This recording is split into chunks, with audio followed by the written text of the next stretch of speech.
ناظرین نظم سرائے کی انتظامیہ کو ابھی کچھ روز پہلے ایک مرتبہ پھر مشرق بعید کے چند سیاحوں کے ساتھ بھمالہ خانقاہ اور ستوپ پر جانے کا موقع ملا۔ یہ خانقاہ بھی ٹیکسلا میں بدھ عہد سے یادگار ہے۔ اس کی معلوماتی عکس بندی ہم پیش کر چکے ہیں۔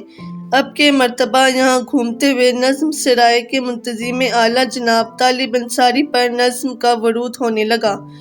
یہاں کے دلکشا مناظر اور خاموشی میں ڈوبی ہوئی خانقاہ کے جادوئی حسن نے انہیں ایسا متاثر کیا کہ انہوں نے چشم تصور سے 2000 سال پہلے کے مناظر کو ایسے دیکھا جیسے وہ اسی عہد میں سانس لے رہے ہیں۔ واپسی کے سفر پر انہوں نے بھمالہ پر ایک نظم کہہ دی۔ نظم سرائے کے منتظمین نے چاہا کہ اس نظم کی سماعتوں میں آپ کو شریک کیا جائے۔ سماعت فرمائیے۔ بھمالہ تیرے پہلو میں بہتے میٹھے سریلے خنک پانیوں پر برس ہا برس سے تپا بھاونا کے کمل تیرتے ہیں۔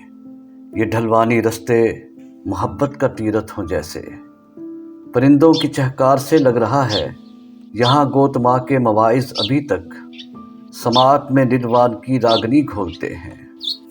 یہ پاکیزہ سرسبز وادی چمن جیسے لمبی نگاہ ہے، پہاڑوں کی منڈیر سے جھانکتا سوریا نور کی کاشیں تقسیم کرتا ہے۔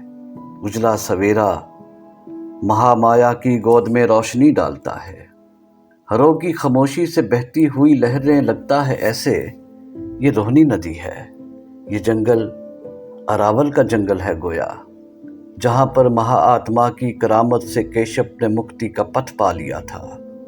ریاضت بھرے حجروں میں بوڑھے ادوار کی راکھ پھیلی ہوئی ہے، بجھے طاقچوں کے چراغوں کی لو میں یشودھرا کی غمگین صورت دھواں دے رہی ہے۔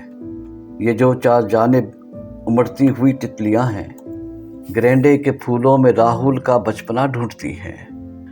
ہوائیں یوں چلتی ہیں سبزے کے اوپر، کوئی سادھو جیسے دبے پاؤں زینہ اترنے لگا ہے۔